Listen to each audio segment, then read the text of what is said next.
The alarm clock hadn't even rung when Auriel stirred awake in the narrow cot pressed against the wall of the boys' quarters. Her body was heavy with exhaustion, the ache of long nights in the mansion's kitchen still clinging to her bones, but habit drove her upright.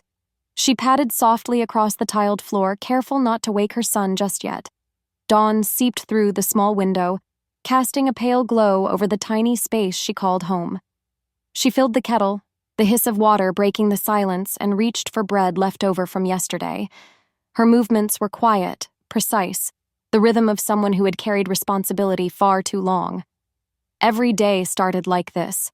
Rise before the estate woke, ready her son for school, and slip into her role as chef in the mansion of the most dangerous man in the city.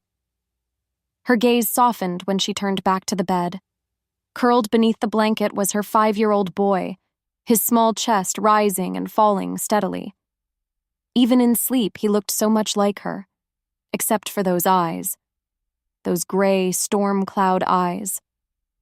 Auriel's breath hitched as she brushed his dark hair off his forehead. The resemblance haunted her, though she'd learned to bury it deep. No one could ever notice. Not here. Not in Ellis's estate. "Time to get up, sweetheart," she whispered, gentle but firm. He stirred, blinking against the early light. "I don't want school today," he mumbled, burying his face in the pillow. Auriel smiled faintly, smoothing the blanket. "I know. But you'll feel better once you're there. Breakfast first, then the bus." The boy groaned, but he sat up, his small shoulders hunched as she slipped a clean shirt over his head. She fastened his shoes and checked his homework folder, pride tugging at her chest even through her fatigue. This was her secret victory, raising him, keeping him safe, giving him a life beyond the shadows of the mansion where she worked. Every morning, she kept to the same routine. Walk him to the edge of the estate. Wait until the bus came. Make sure he climbed aboard without lingering. Only then would she turn back and step into Ellis's world, where her name was little more than a footnote, her presence tolerated because she was useful. It was the balance she had built. It was fragile, but it was hers. This morning, though, as she laced his backpack and took his hand, something felt different. The estate was too quiet, the air too sharp. They walked together toward the street, the school bus rumbling faintly in the distance. Auriel forced a smile, brushing invisible crumbs from his collar.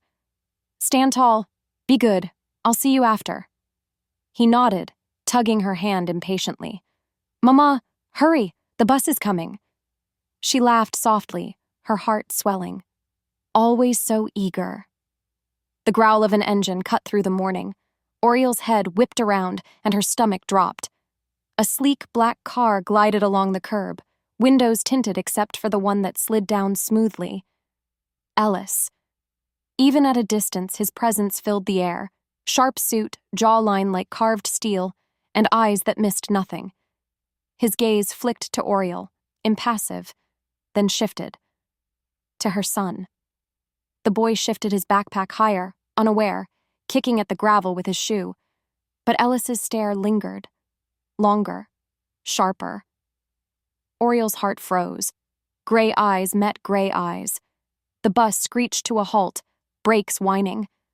Auriel's hands trembled as she hurried her son forward, nearly pushing him up the steps. "Go on, darling, quickly now." He waved at her from the window as the bus rumbled off. Auriel forced a smile until the bus disappeared around the corner. Only then did she turn back. The car had not moved. Ellis's gaze was still on her, colder than the dawn. His expression revealed nothing, but the silence between them spoke louder than any words. Auriel clutched her apron, her lungs refusing to breathe. The window slid up. The car eased forward, disappearing through the gates of the estate. But his look stayed with her, heavy as iron. She stumbled back to the quarters, her thoughts a storm. He saw him. He noticed. No lies would ever erase the resemblance written into her son's face. The mansion's kitchen was sweltering by evening. Pots clattered, flames roared, and Auriel moved quickly among them, her body on autopilot, though her mind was still trapped on that street corner. She had spent the entire day waiting for the moment when he would come. The door swung open. Ellis stepped inside. His presence sucked the air from the room. Towering, cold, his suit crisp against the heat of the kitchen.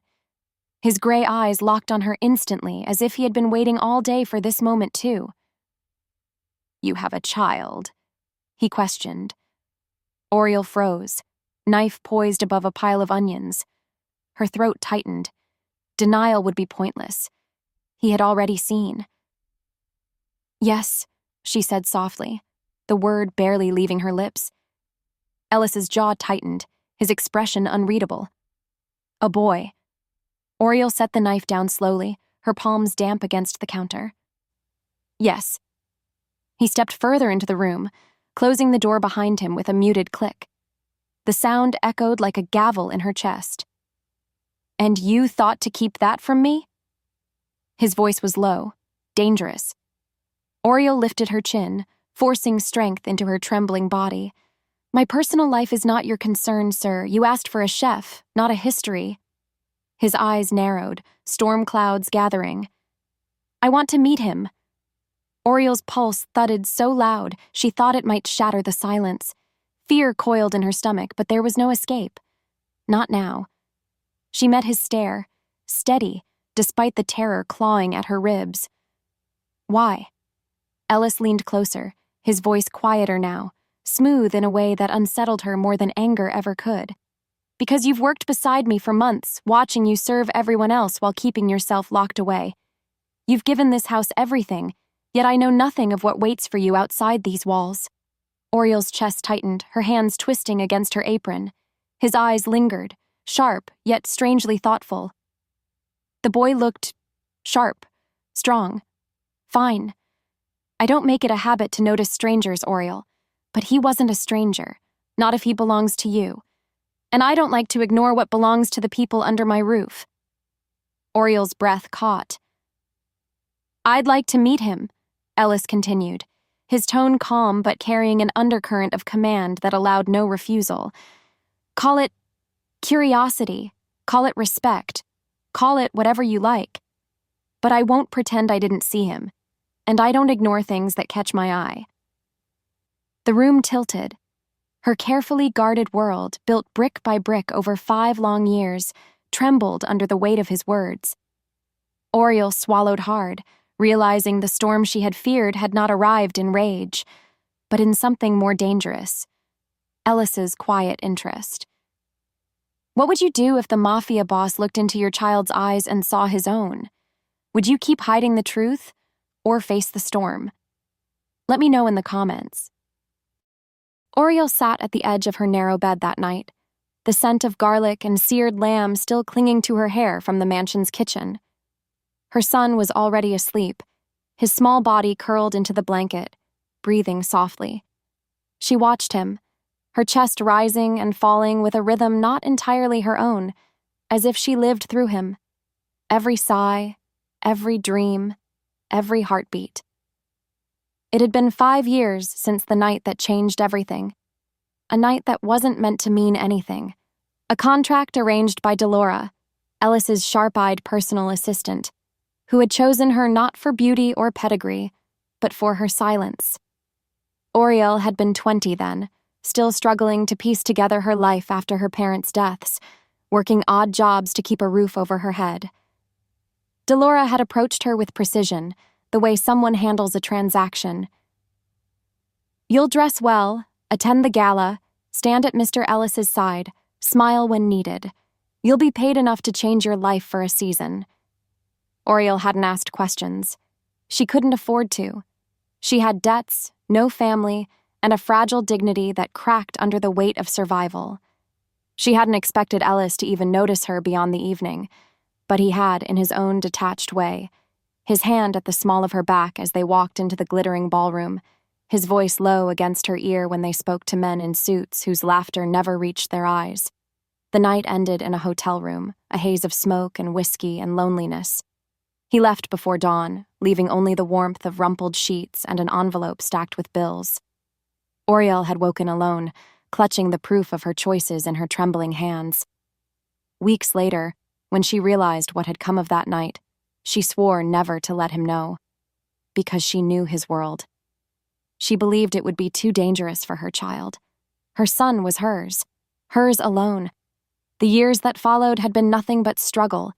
She worked double shifts in small kitchens, scrubbing floors after hours, borrowing against debts she couldn't repay. But when her boy was born, she vowed he would never taste the bitterness she had known. He would have books, laughter, and the chance to believe in more than survival. When the offer came to work as Ellis's private chef, she hesitated. It was dangerous, foolish even. But the pay was enough to cover tuition at a good school, enough to keep a roof over their heads. She agreed, but promised herself something, that her boy would remain separate from the mansion, safe in the boys' quarters where she lived. She carved her life into compartments, chef by day, mother by dawn and dusk, and she clung to that balance like a lifeline. But balance never lasted in Ellis's world. Ellis lived in a kingdom of shadows, one built from blood and betrayal. By day, he stood at the head of long tables lined with men who feared him, their voices lowered as they swore loyalty. By night, he navigated the city's underworld like a predator that no one dared challenge.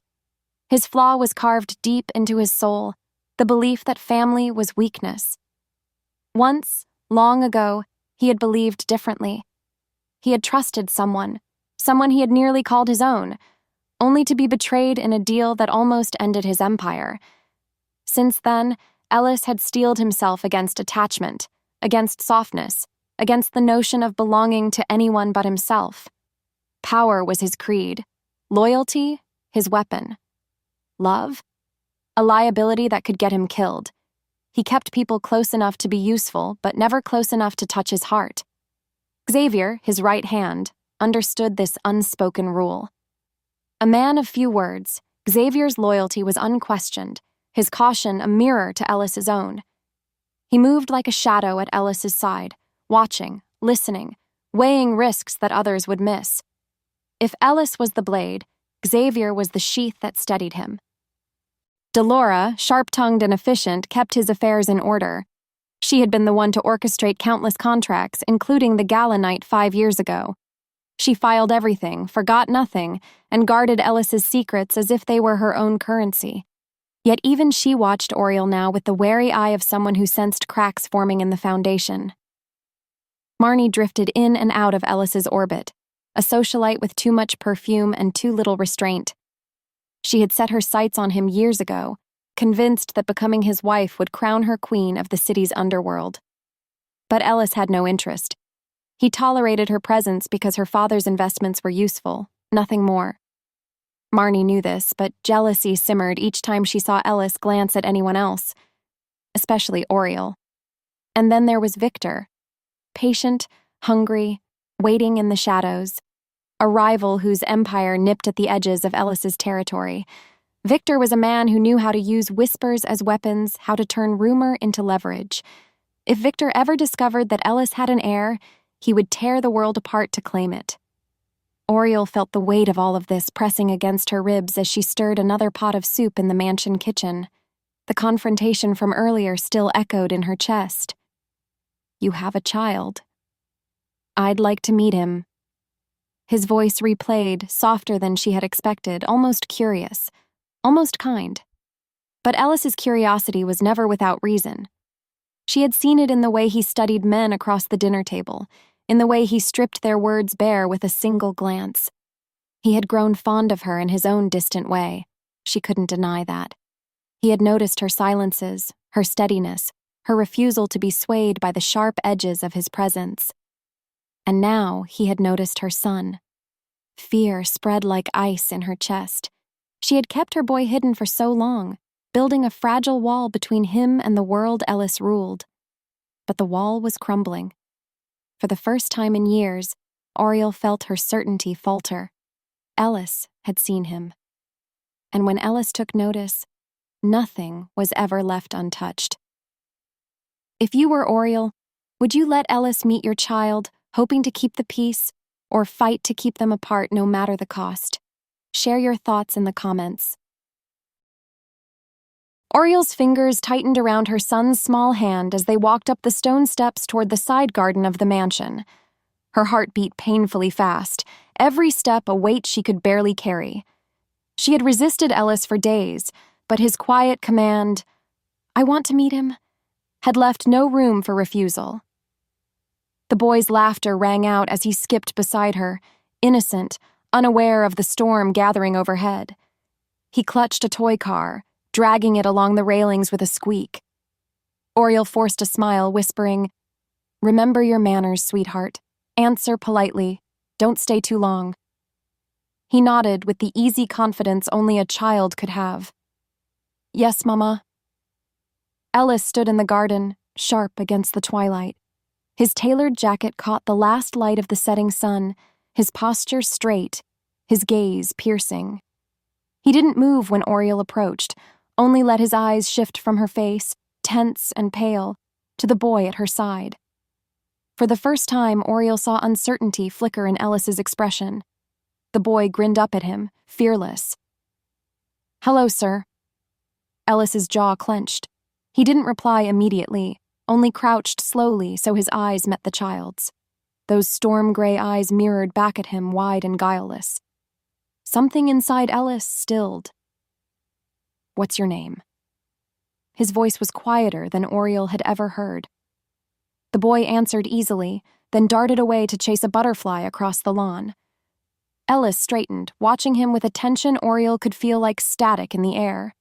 He spoke low, meant only for her. He stopped himself, shook his head. "How old?" Auriel's throat constricted. 5. Ellis's gaze snapped to hers, but she looked away quickly. The boy returned, tugging at Ellis's sleeve to show him the butterfly perched on his toy car. Ellis stiffened, then allowed a faint, bewildered sound to escape his throat, a sound that might have been the shadow of a laugh. He took the toy gently, examined it, then handed it back. Auriel held her breath. She could see the questions piling behind his eyes.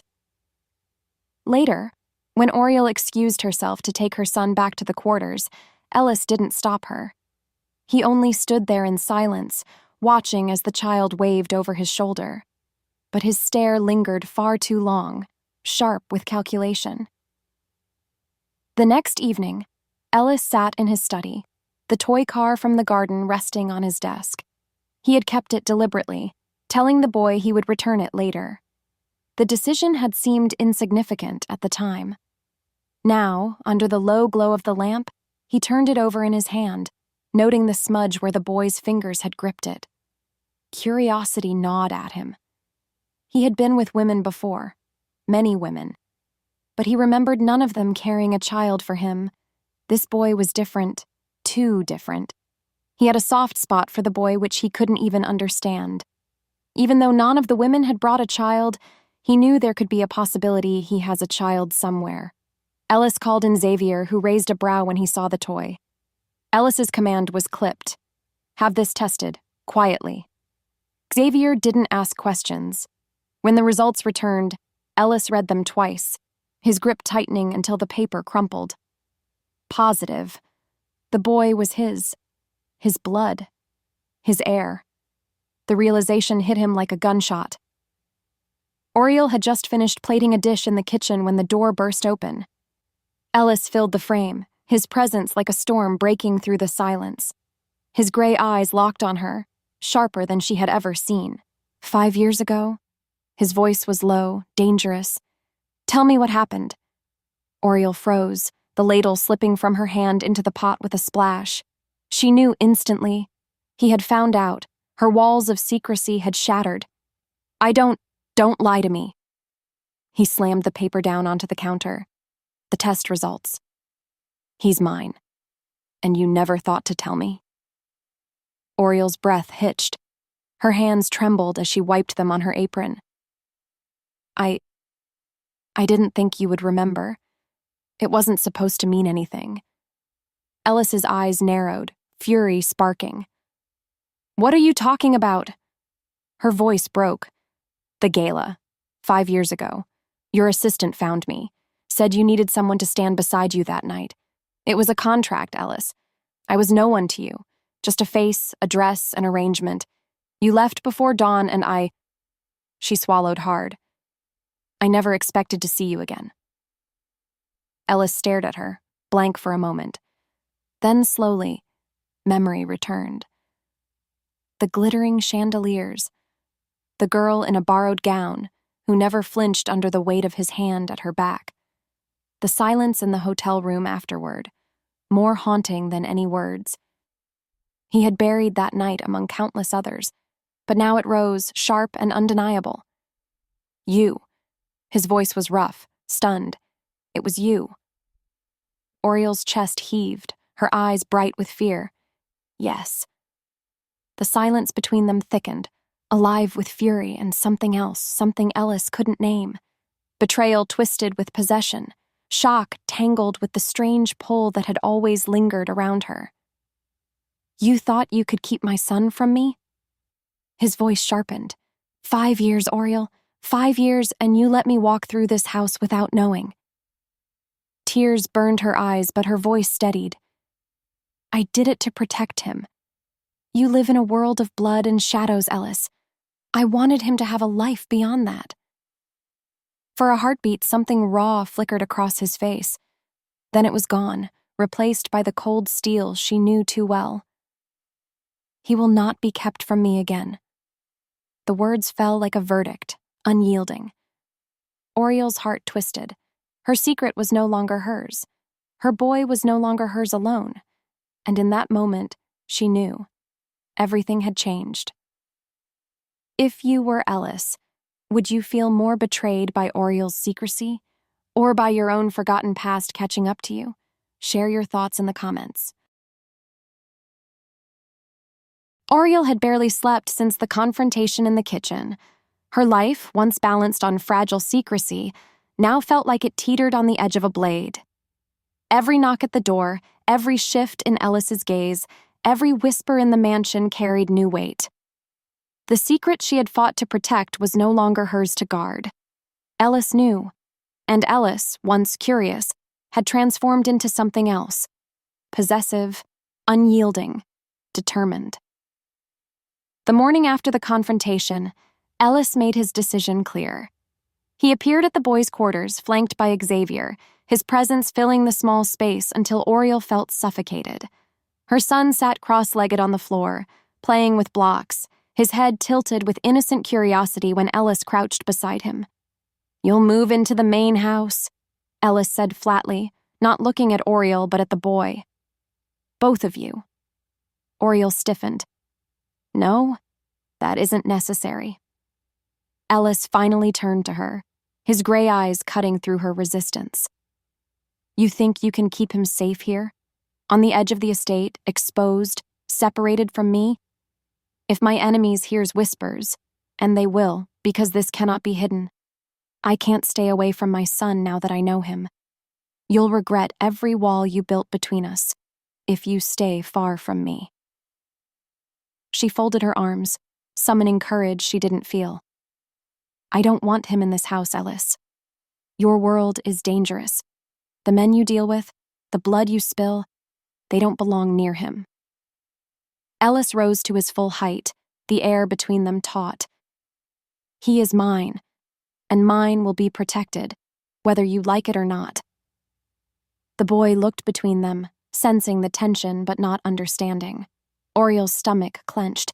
For all her defiance, she knew Ellis wasn't asking. He was declaring. Days later, they were inside the mansion. Auriel felt like a prisoner, though no one had locked the doors. The gilded corridors and glittering chandeliers mocked her modest life, smothering her with wealth and power. She moved through the kitchen with mechanical precision, all too aware of Ellis's eyes on her whenever she crossed the dining hall. Her son, however, flourished in ways that broke and mended her heart at once. He filled the mansion's echoing halls with laughter, chasing toy cars along the marble floors, peppering Xavier with questions about the world. Xavier, ever reserved, answered in clipped tones, though Auriel noticed the faintest twitch of amusement when the boy called him Uncle. But it was Ellis who unsettled her most. She had expected him to be distant, cold, a man whose empire left no room for tenderness. Yet she found him kneeling beside her son in the evenings, showing him how to hold a chess piece, guiding his small fingers with patience she hadn't thought him capable of. She caught him listening quietly as the boy babbled about school, nodding as though every word mattered. Once, Auriel stood at the kitchen door and watched Ellis read aloud from a book. His deep voice softened, his sharp edges muted in the glow of the fire. Her son curled against his side, eyes heavy with sleep. For the first time, she saw Ellis not as the Mafia boss, but as something dangerously close to a father. It frightened her more than anything else, because for every tender moment, there was mistrust coiled tight in her chest. She knew his world, his enemies, his ruthlessness. Love for Ellis had never been safe, and she could not allow herself to forget that. One night, long after the household had gone still, Auriel wandered into the courtyard for air. She found Ellis already there, leaning against the stone balustrade, a glass of whiskey in his hand. The moonlight painted his features in silver, making him seem less untouchable, more human. "You shouldn't be out here alone," he said without turning. "I could say the same," she replied. He looked at her then, his gaze steady, unreadable. "He looks like me." Auriel folded her arms, bracing herself. "Yes." A silence stretched, heavy and thick, until Ellis set his glass down with a soft clink. "You should have told me." Her throat tightened. "Would it have changed anything?" His jaw flexed, but his eyes softened unexpectedly. "Everything." Auriel blinked, her chest twisting. She had expected anger, not honesty. Vulnerability was rare in Ellis, yet here it was, unguarded, almost fragile. She stepped back, unsettled by the pull between them.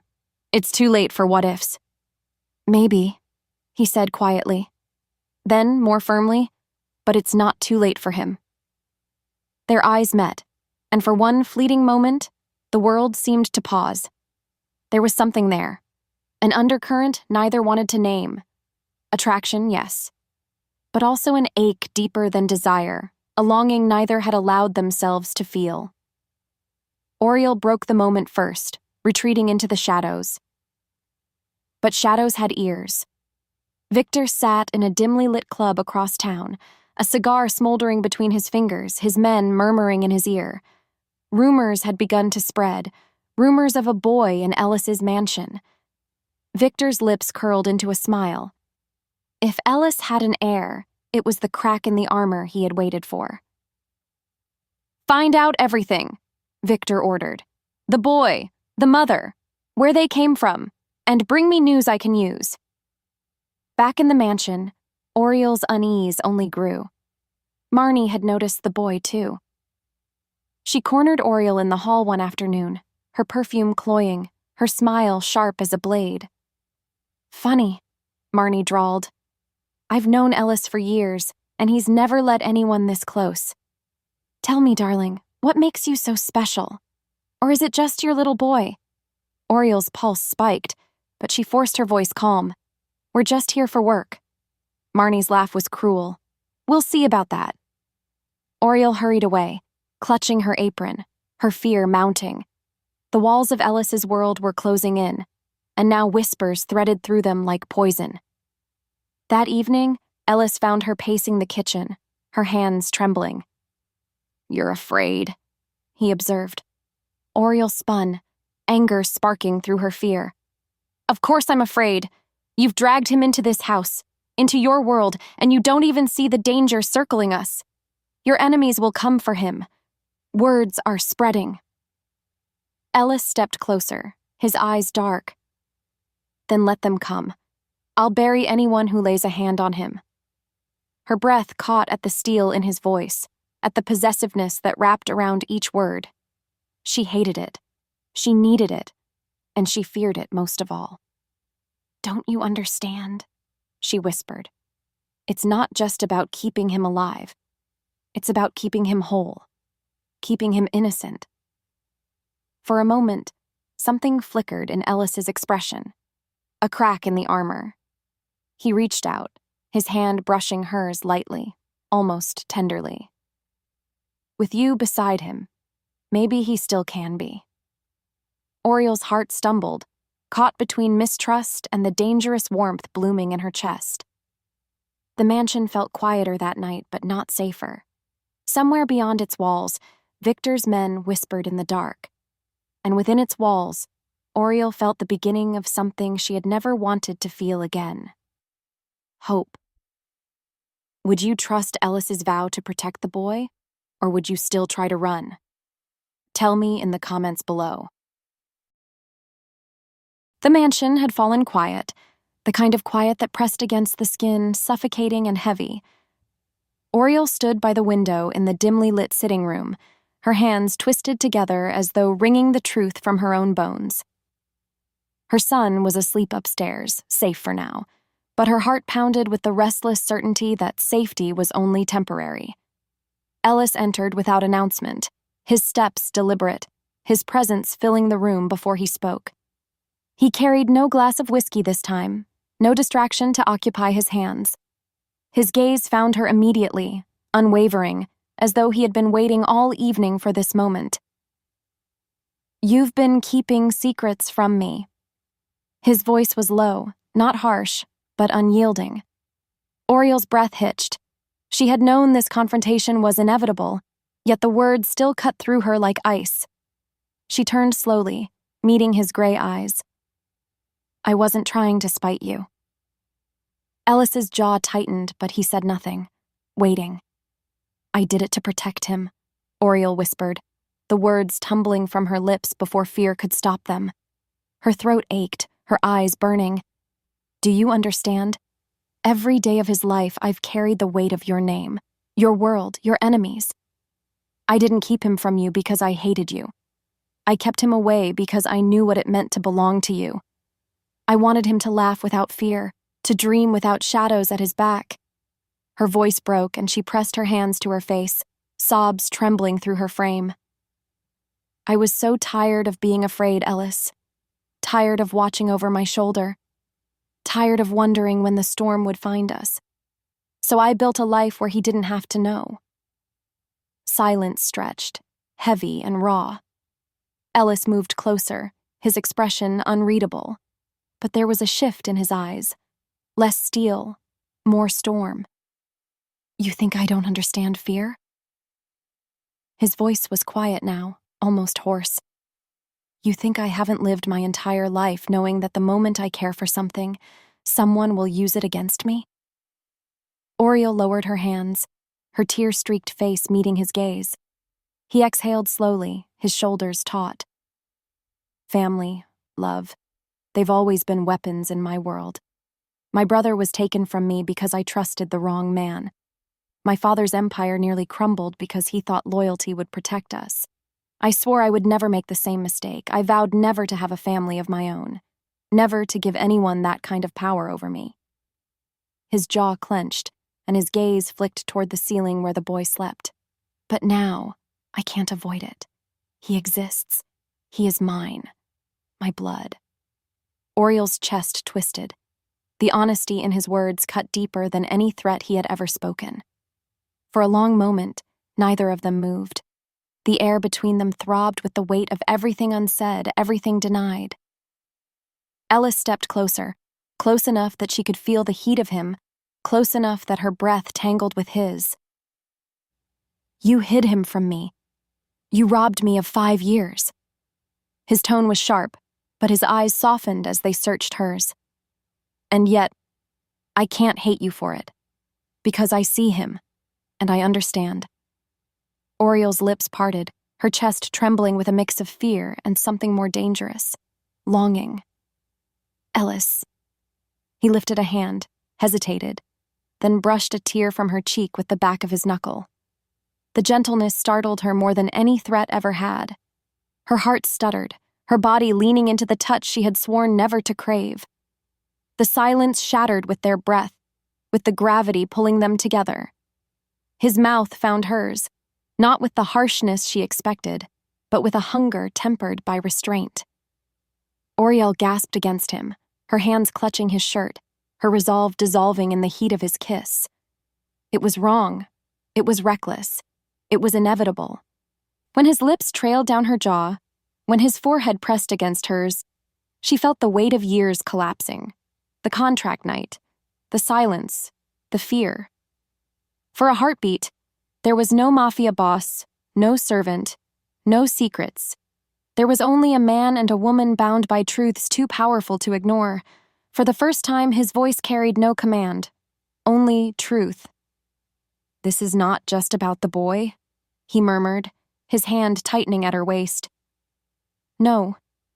I've tried to keep you at a distance since the day you walked into my kitchen, but every time I tasted your food, every time I saw you move quietly through my house as though you belonged in its shadows, it pulled at me, against my will." Auriel blinked, stunned. "I told myself it was nothing," he continued, his voice raw, "that you were just another face, another servant, that it was only hunger and routine. But then I'd find myself watching you longer than I should, wondering why silence felt heavier when you weren't in the room." His jaw clenched as though admitting it cost him more than any deal or bullet. "I fought it, Auriel. I fought it because family is weakness, and I couldn't afford to want you. And yet, I did."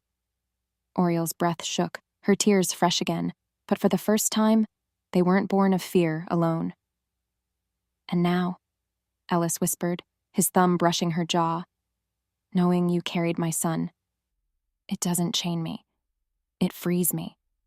Because I finally understand why I could never push you away." Auriel closed her eyes, overwhelmed by the weight of his confession. Suddenly, the kiss wasn't about obligation or even possession. It was the release of a bond that had been there all along, unspoken, denied, but impossible to sever. Somewhere deep in the house, laughter echoed faintly, her son shifting in his sleep, murmuring in dreams. The sound tugged a ghost of a smile from Ellis, one Auriel had never thought she would see, but the moment of fragile hope was pierced quickly by memory. The jealous glances of Marnie, the narrowed eyes of others in the house who had watched Ellis's gaze linger on her one too many times. Auriel remembered the way Marnie had sneered, whispering that Ellis had never looked at anyone else that way. And she knew now why. She had found her way into his heart years ago, long before the truth bound them together. And in Ellis's world, that made her both powerful and dangerously exposed. But even as they clung to each other, she knew the world outside stirred with whispers. "I can't lose him," she whispered against his mouth, her voice breaking. "I can't lose us." "You won't," Ellis vowed, his tone sharp with determination. "Not while I breathe." Across town, Victor leaned back in his chair, a glass of brandy swirling in his hand. His informant spoke quickly, nervously, words tumbling out about a boy seen in Ellis's mansion, a boy with gray eyes too familiar to dismiss. Victor's lips curled into a slow smile. "So the untouchable king has a weakness." He raised his glass in a mock toast. "Find me the cracks. A child is easier to steal than a kingdom." Back in the mansion, Auriel and Ellis sat in the quiet aftermath of their confession, their breaths still uneven, their emotions laid bare. For the first time, Auriel felt the dangerous possibility of something like hope, but it was fragile, breakable, and as fleeting as the silence between storms. Because hope, in Ellis's world, always carried a cost. Would you forgive Auriel for hiding the child? Or Ellis for vowing to claim him now? Who do you think bears the greater betrayal? Comment below. For weeks, Auriel clung to routine as if it could keep her world from collapsing. Each morning she rose before dawn, dressed her son carefully, and walked him to the estate gates where the school bus waited. Two of Ellis's guards always lingered nearby, tasked to shadow the bus and keep watch at the school until dismissal. Ellis had insisted. And though Auriel hated the reminder of danger, she allowed it. For her son, she would tolerate anything. But deep down, the fear never left her. And then the storm struck. It was a Tuesday morning, the kind where everything seemed too ordinary. The children were laughing as they climbed onto the bus, lunchboxes clattering, the driver calling names in a tired voice. The two guards, armed but discreet, followed in their black sedan like always. Auriel kissed her son's cheek before he boarded, her hands trembling without reason. "Be safe, sweetheart," she whispered. "I will, Mama." He grinned, his storm-gray eyes alight with innocence, before the bus rumbled away. Auriel stood at the gates until it vanished, that uneasy prickle in her chest louder than usual. Halfway to the school, the attack came. Black SUVs swarmed the bus at an intersection, tires screeching, metal crunching as they cut off escape from both front and back. The bus lurched to a stop, children screaming inside. Teachers shouted, trying to calm them. But the moment the masked men stormed the doors with rifles raised, panic consumed everything. "Down!" one of the men barked, firing a round into the ceiling. Screams tore through the air. Tiny bodies ducked beneath seats, teachers shielding them with trembling arms. The two guards reacted instantly, leaping from their sedan with weapons drawn. But before they could fire, the SUVs disgorged at least a dozen men, more than double their number. The firefight exploded in the street, bullets ripping into the pavement, glass shattering. One guard went down screaming, a bullet tearing through his thigh. The other fought viciously, managing to take down two men before he was slammed into the side of the bus, disarmed and beaten bloody. Inside, chaos reigned as masked hands grabbed one child. Only one. The boy with the storm-gray eyes. "No!" the teacher screamed, clawing at the man's arm, only to be shoved to the floor. The boy kicked, screamed, tears streaming down his face as he was dragged down the steps. "Let me go! Mama!" The surviving guard tried to lunge forward, blood pouring down his arm, but the muzzle of a rifle cracked against his skull, dropping him to the asphalt. Within minutes, the SUVs were gone, the boy shoved inside, his cries fading with the roar of engines. The street was left in ruins, children wailing, teachers trembling, both guards sprawled helpless and broken. Back at the estate, Auriel was chopping vegetables in the kitchen when the phone rang. She answered, expecting the school secretary's polite reminder about a parent-teacher conference. Instead, she heard chaos, the sobs of children, the voice of a teacher breaking through tears. "Auriel, there was an attack. Men with guns. They took your son." The knife slipped from her hand, clattering to the floor. The world spun. Her knees buckled as she choked out a scream that rattled the entire kitchen. By the time Ellis returned from a meeting, Auriel was inconsolable. She stormed into the great hall, her eyes wild, her body shaking as she beat her fists against his chest. "They took him! They stormed the bus in front of everyone. 2 of your men fought, and they still failed. They had one job, Ellis, one job, and now he's gone." Ellis's face was carved from stone, but his eyes flared with fury, not at her, but at himself, his men, the world that dared to touch what was his. Xavier stood grimly behind him, silent, carrying the news that both guards were in critical condition. Auriel's voice broke into sobs. "I told you this would happen. I told you he wasn't safe in your world, and now my baby is gone because of you." Ellis caught her wrists, trembling as hard as she was. "Do you think I don't know that? Do you think I don't feel it tearing me apart?" His voice cracked, raw, unlike anything she had ever heard. "He is mine, Auriel, my son. And I let them take him." Her knees gave out, and she collapsed into the nearest chair, covering her face as sobs racked her. "You promised me. You said he would be safe." Ellis crouched in front of her, haunted, hollow. "And I broke it," he whispered, his voice nearly gone. "I failed him. I failed you." That night, the mansion became a tomb. Guards filled the halls, radios buzzing, but the weight of failure smothered everything. Auriel curled on her son's bed, clutching his pillow, inhaling the faint scent of soap and crayons until her chest ached. Ellis locked himself in his study, maps and dossiers spread before him, whiskey untouched at his elbow. He stared into the city with the fury of a predator, but beneath it lay the thing he had sworn never to feel, paralyzing fear. For years, he had convinced himself family was weakness. But now, family was his only strength, and Victor had taken it. Across the city, Victor sat in a warehouse office, watching the boy on a grainy camera feed. The child sat on a crate, clutching a toy car, his gray eyes glaring even through his tears. Victor smirked, raising a glass of brandy. The untouchable king, he murmured, would be brought to his knees by a 5-year-old. On the balcony of his mansion, Ellis stood motionless, fists clenched around the railing. The city stretched before him, vast and glittering, the empire he had bled for. But it meant nothing, because without his son, without the family he swore he would never have but now couldn't live without, he was already ruined. And there was only one choice left to him: bring the boy back, or burn the world trying. If your child was taken in such a brutal way, would you ever forgive the person who failed to protect them? Or would that trust be gone forever? Share your thoughts below.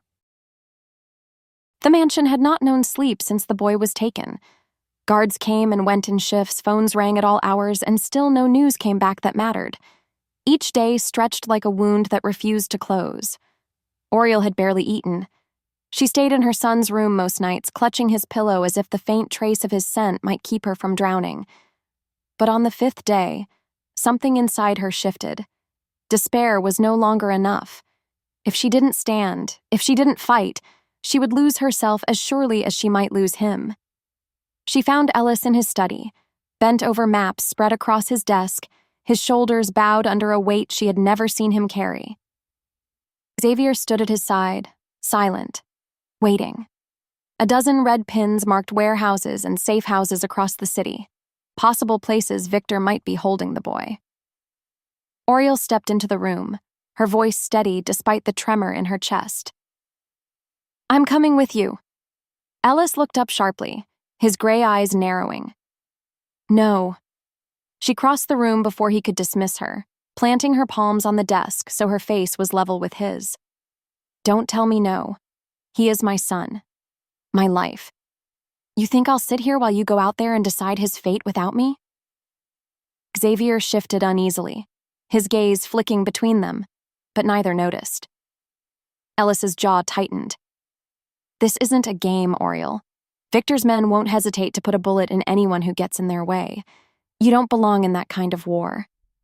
Her hands curled into fists. "Don't I? I've been at war every day since I had him. Every morning I've fought to keep him safe. Every night I've fought fear so it wouldn't smother me. Don't stand there and tell me I don't know war. I know it better than most of your men."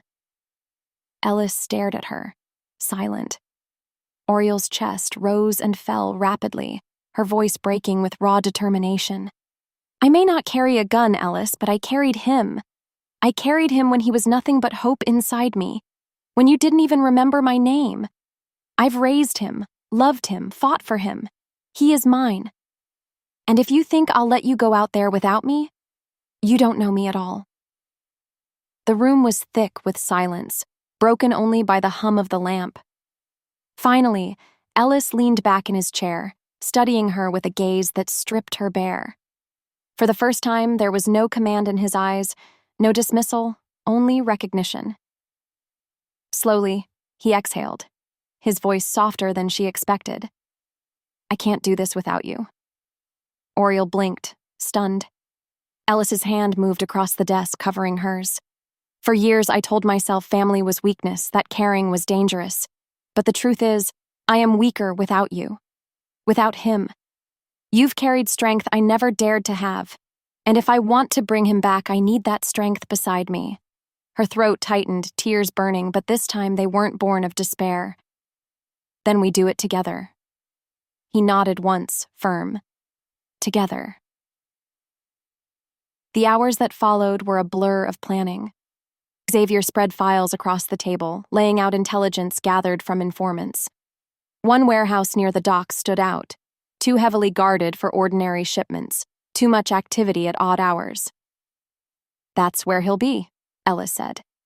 "Victor thinks I'll hesitate if he surrounds the boy with his best men. He thinks I'll trade my empire for hesitation. He's wrong. Auriel stood at his side, her hand brushing his arm. No hesitation, no fear. We go in. We bring him back. Ellis glanced at her, and in that glance was something unspoken but undeniable. Respect, trust, and something deeper. Love, dangerous and fragile, but real. Marnie appeared at the study doorway at one point, her lips curling in disdain as she watched Auriel lean over the maps with Ellis. You're letting her play strategist now? She sneered. Ellis didn't even look at her. Leave, Marnie sputtered, her face flushing, but Xavier stepped forward and held the door open until she stormed out. Auriel caught the flicker of satisfaction in Xavier's eyes and realized even Ellis's most loyal men were watching, waiting, to see what she would become. And in that moment, she knew. She wasn't just a servant in Ellis's house anymore. She was his partner. Later, as midnight approached, Auriel found herself in the courtyard, staring at the dark sky. She wrapped her arms around herself, the night air cool against her skin. Ellis joined her, his steps quiet, his presence heavy but no longer suffocating. He stopped beside her, silent for a long time. I don't deserve this, he murmured finally, his voice raw. I don't deserve you or him, and yet I'll tear the world apart before I let Victor keep him. Auriel turned to him, her eyes shimmering. You do deserve him, Ellis. You just never believed it. His breath caught, and before he could speak, she reached up, cupping his face with trembling hands. But if you want to prove it, you don't do it by protecting us from afar. You do it by standing with us, by standing with me. Something in his expression shifted, the cold edges softening into something human, something vulnerable. His hands closed around her wrists, steadying himself in her touch. I'll stand with you, he vowed. And then his lips found hers again, fierce and desperate. Not as a man claiming what was his, but as a man clinging to what he could not live without. The kiss tasted of salt and iron, of fear and fire, of hope clawed from despair. When they parted, their foreheads pressed together, their breaths ragged, Auriel whispered, We bring him home. Ellis's gray eyes blazed. Together. By dawn, the plan was set. Men were armed, vehicles fueled, routes marked. The mansion pulsed with quiet preparation, every shadow bristling with anticipation. But at the center of it all stood Ellis and Auriel, side by side, united by love, by fury, by the unbreakable bond of parents who had nothing left to lose. For the first time, Ellis didn't see Auriel as a servant, a mistake from a forgotten night, or even a secret he'd been denied. He saw her for what she truly was, his equal. And in that realization lay their strength. Emotional focus, hope, love, courage, determination. If you were Auriel, would you risk everything to stand beside Ellis in the rescue? Or would you stay behind, trusting him to bring the boy back alone? Share your heart in the comments. It was nearly midnight when Ellis's men dragged in a prisoner. A wiry man, one of Victor's soldiers, his face bruised and bloodied from the fight that got him caught. He was caught lingering around the estate walls. He spat blood onto the marble floor, glaring up at Ellis like a cornered rat. Ellis loomed above him, his expression carved in stone. Auriel stood near the doorway, her arms wrapped around herself, torn between fear and fury. You know where he is, Ellis said coldly. The man laughed, the sound wet and broken. And what makes you think I'll tell you? Xavier's boot pressed harder into the soldier's back, forcing him down. Because you're already as good as dead, he growled. Talk, and maybe you'll live long enough to see another sunrise. Still the man hesitated, until Ellis crouched beside him, his gray eyes glinting like a blade.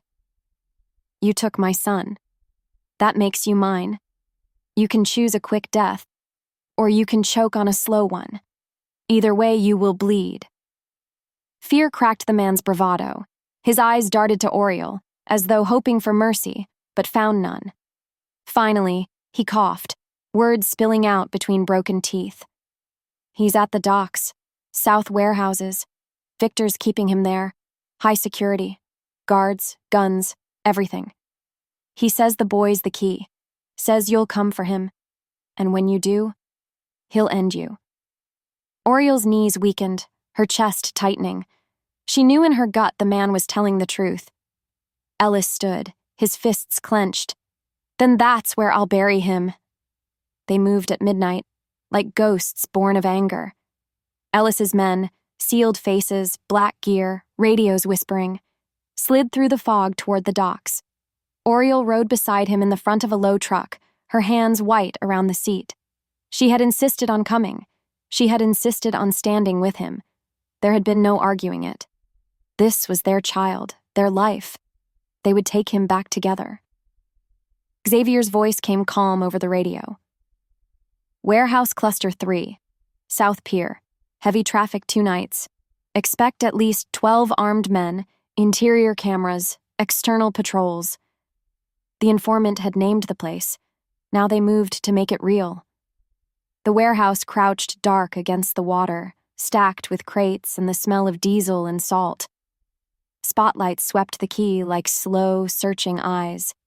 Ellis's plan was mercilessly simple: diversion to draw the outer patrols, then breach. There was no room for hesitation.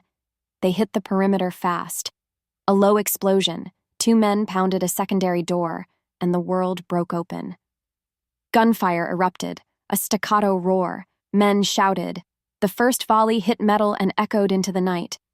Ellis moved like a man who had practiced this terror his whole life. Precise, controlled, lethal. He and Xavier slipped through smoke and shadow, cutting through Victor's men with methodical efficiency. Auriel followed, breath hot and steady, her hands shaking but her feet sure. Inside, chaos. Crates overturned, splinters flew, and the small, muffled cries that had been the worst sound of their lives turned into a bright, terrible beacon. Auriel ran toward them, toward the sound. She found him, her son, huddled in the corner of a high-ceilinged bay, bound with a rope around his small wrists, eyes wide and raw. 2 men stood over him, one cradling the boy's toy car as if it were a trophy. The sight hit Auriel like a physical blow. She lunged forward, ripping the rope with bare hands. The man swung at her. She ducked, drove a heel into his midsection, and then hauled her son into her arms. "You're safe," she whispered, voice breaking. He clung to her, sobbing, then looked up with the tight, perfect trust of children, searching for the safe face. He found Ellis, storm-gray eyes soft with a grief that was all predator and all father.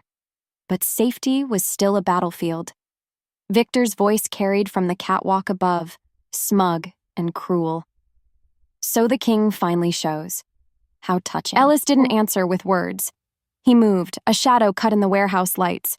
Victor's men were scrambling, bottles breaking, the dockyard alive with the smell of smoke. One of Victor's lieutenants charged Ellis from the side, blade flashing. Ellis met him with bone and force, the 2 of them a terrible tide. The lieutenant fell, but not before taking a swipe that opened a thin line of red along Ellis's arm. The sight rocked Auriel, but she tightened her hold on the boy and stepped between them as more men circled. A grenade clattered across a crate. Xavier's shout warned them. The blast rocked the rafters. A cloud of dust swallowed the room. When the smoke thinned, Victor himself broke forward, flanked by guards, rage painted on his face. He swaggered, sure of himself, until a shadow stepped from his side and took a bullet to the shoulder. Marnie. The socialite had come to watch, gloating, and now she bled for it. Ellis turned. His eyes found her. For an instant, the fight paused. Recognition and fury in equal measure. Xavier had found her phone earlier in the chaos, torn from a fleeing courier. He'd ripped it open and seen the messages. Evenings in the mansion, notes on Auriel's movements, casual, cruel briefings to Victor. Marnie had given them away. "You traitor," Ellis snarled. Marnie, still crouched on the floor, clutched at her stain, face pale. She gasped. "I did what I had to. He's mine." Her voice broke into a wet animal sound. She tried to crawl away, but Victor's men shoved her, then froze as Ellis's man executed a swift, non-lethal strike that left her unable to move. Victor laughed, then a sound without mirth. She wanted you, King. She thought a secret could buy her a crown. I only took advantage. His smirk widened. You'll have to kill me to get the boy back. Ellis smiled then, a terrible cold thing, and stepped between Victor and the boy. You made a mistake, he said softly. You picked the wrong war. The fight surged. Bullets stitched the air. Xavier and the men moved like the tide, pushing, folding, cutting off exits. Auriel crouched on a crate, pulling her son tight against her chest as another attacker lunged. She acted without thinking. She grabbed a loose metal rod, swung, and connected with the man's ribs. The sound of him going down was ugly and final. She had no time to be shocked by her own force. She had a child to protect. As Victor tried to flee toward the back exit, a trapped door slammed, and Ellis was there, faster than the rumor of him. They collided like two forces, fist against jaw, method against madness. Victor spat blood, fury, and fear braided together. He reached for a hidden pistol, but Xavier's boot found his wrist. A shot rang and the gun skittered. Victor staggered back toward a stack of crates. With a wet groan, one of the tempers lit, a stray spark, an overturned lantern, and fire took a corner of the stack. No! Victor screamed, pushing at the blaze. The fire fed on spilled oil, then leapt, a hungry animal. The warehouse became a chaos of flame and smoke. Men scrambled, retreating, cursing that they had been outmaneuvered. Victor, desperate, lunged for an escape across a rickety catwalk. Ellis saw it and moved with a clarity that was only possible when everything you loved is in the balance. He aimed, fired, not to kill, but to stop, striking Victor cleanly in the shoulder. Victor lost his footing. With a final curse, he fell into the nose of smoke and crates, swallowed in the conflagration he had brought down around himself. When the dust settled and men were bound on the floor, the child clutched to Auriel's chest. The warehouse smelled like copper and wet fabric and burned wood. Victor's men were alive, some wounded, many groaning. Victor himself lay in a tangle of hoses and charred packing, gasping, defeated. Whether he lived or died in the flames mattered less than the fact that his power had been broken in that moment. Ellis stood amid the ruin, his coat singed, his breathing hard. He swept his gaze over the captives, and then, with the slow, absolute authority of a man reclaiming something sacred, he pulled his son from Auriel and lifted him high. The boy blinked, eyes enormous, clinging for a breath to both their faces. "No one touches my family," Ellis said, voice a blade wrapped in velvet. "No one. Not ever. Let that be the last thing you ever learn in this life." Silence answered him. Even the sirens in the distance did not break the hush of that declaration. Xavier moved to gather prisoners, and men at Ellis's command set Victor's lieutenants in cuffs. Marnie lay on the floor, her betrayal exposed and her claim to any future dissolved. Auriel sank to her knees. The boy pressed to her heart, trembling with relief and sobs. Ellis knelt opposite, placing his hand gently on the child's head. For a long moment, too long, the three of them simply breathed, held, existed in a safety that had been carved from fire and blood. Later, as men dragged the wounded away and the docks began to hum with the arrival of police and ambulance lights, Ellis's look found Auriel's. No words were necessary. They had bled and risked everything, and they had won the only thing that mattered. He stood, the child in his arms now, and spoke into the ruined night, not to the men at his feet, but to the city that still trembled at his name. "My family is untouchable," he said once more, softer this time, and then, almost like a vow, "and we will rebuild what was broken." Auriel watched him, saw the man who had once vowed never to want a family finally claim one, and for the first time in a long while, hope felt like a thing that could last. The days after the warehouse fire passed in a haze of exhaustion and fragile relief. For the first time in weeks, the mansion no longer pulsed with sirens of fear, but with the quiet rhythm of healing. Guards patrolled the gates, yes, but their presence felt less like a cage and more like a shield now. Inside, Auriel barely left her son's side. She watched him sleep curled against her chest, his small breaths steady again. Every laugh that slipped from him in the days that followed, every soft murmur of "Mama" was a miracle to her ears. She had feared those sounds might never return. Ellis was different too. He didn't bury himself in ledgers or meetings. He didn't hide behind whiskey or cold commands. Instead, he lingered in the boy's room at night, sitting quietly in the shadows as though listening to the proof that his son still breathed. More than once, Auriel caught him reaching out, tentative, unsure, just to brush the boy's hair from his forehead. One evening, after the boy had finally drifted off, Auriel stepped into the hall and found Ellis waiting. His usual steel-gray gaze was softer now, almost hesitant. "You don't have to watch over us every night," she said gently. "Yes, I do," he murmured. She studied him for a long moment, her heart aching with the truth of it. He had nearly lost them, and now every part of him was fighting not to take them for granted again. The whispers in the city did not fade as easily. Victor's empire had crumbled in smoke, but the rumors that Ellis had an heir born of secrecy, burned hotter than ever. Some sneered that the child was weakness. Others plotted ways to use it. Ellis did not flinch from any of it. 2 weeks after the rescue, he called for a gathering. Not a clandestine meeting in smoke-filled rooms, but a formal event, lavish, loud, impossible to ignore. The ballroom gleamed with crystal chandeliers, velvet drapes, and polished marble floors. Rivals, allies, and socialites alike gathered, their whispers hissing through champagne glasses as they speculated on why the king had summoned them. Auriel stood at the edge of the room in a simple black dress, her son's hand warm in hers. Her heart thudded wildly, every instinct screaming at her to run. She wasn't meant for this world, wasn't meant to stand in its light. But Ellis's hand found hers, steadying, anchoring, pulling her into the center of the hall. When the room silenced, Ellis's voice carried like a blade wrapped in silk. "For years you have called me untouchable," he said, his gaze sweeping the crowd. "You feared me, envied me, plotted against me, but you knew nothing of my strength."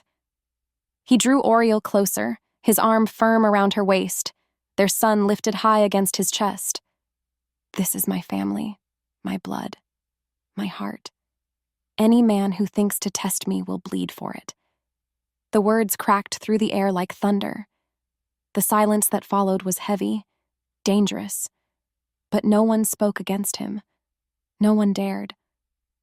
Auriel's breath caught, tears stinging her eyes. For years she had hidden, shrinking in fear of his name. Now she stood in his light, no longer a shadow, but something claimed, something chosen. The boy blinked up at Ellis, his small brows furrowed. "Mama, he's my dad." The question silenced Auriel's breath. She knelt, cupping his cheeks with trembling hands. "Yes, sweetheart. He's your father, the man who fought for you, the man who loves you." The boy turned, staring at Ellis with wide, storm-gray eyes so like his own. A heartbeat of silence, then a sudden, bright smile. His voice rang out, innocent and pure. "Dad!" Ellis froze, the word hitting him harder than any bullet ever had. His throat worked, and for a moment he couldn't speak. Then he pulled the boy against his chest, holding him tight, his eyes burning as he whispered, "Yes, Dad. Always." The boy giggled, burying his face in Ellis's shoulder, and the crowd's whispers melted into silence. Even enemies could see the unbreakable truth. This was no weakness. This was strength. The whispers stopped that night. Not because they believed, but because Ellis's declaration, and his son's, left no room for doubt. Later, when the guests had gone and the mansion was quiet again, Auriel stood with Ellis on the balcony. The night was cool. The city stretched endless before them, glittering with possibility. "You've changed," she said softly. Ellis glanced at her, a half smile tugging at his mouth. Maybe I've just finally found something worth changing for. Her heart swelled at the honesty in his voice. For so long she had feared him, not just for the empire he ruled, but for the emptiness inside him. Now she saw him clearly, still dangerous, still feared, but no longer hollow. She reached for his hand. "You almost lost us." His grip tightened. "And I never will again." They stood in silence, their son sleeping peacefully inside, the future unwritten but no longer shadowed by fear. Auriel's thoughts drifted back to the woman she had been 5 years ago, the frightened girl who signed a contract at a gala thinking she could disappear afterward. That girl had been crushed by fear, convinced she could only survive by running. But this woman, standing now at Ellis's side, had discovered something else. She had discovered strength. She had discovered love in the unlikeliest of places, in the man she feared most, in the father her child had always deserved. For the first time, she allowed herself to hope for tomorrow. The boy stirred in his sleep that night, mumbling a dream. Ellis was the one who slipped into his room, sitting on the edge of the bed. Auriel watched from the doorway as Ellis leaned down, his hand resting gently on their son's chest. "Sleep easy," he whispered, his voice thick with something she had never heard before. "No storm will ever touch you again." Auriel pressed a hand to her mouth, tears slipping down her cheeks, not from fear, but from peace. When Ellis stood, his eyes met hers across the room. No words passed between them. They didn't need words anymore. She crossed to him, laid her head against his chest, and let the rhythm of his heartbeat convince her of what she already knew. The storm was over. For the first time in her life, she wasn't just surviving. She was living. And together, they walked forward, Ellis, Auriel, and their boy, into a future they would build with fire, love, and unbreakable resolve. If you were Auriel, would you trust a Mafia boss with your heart after everything, or keep running? Comment your thoughts.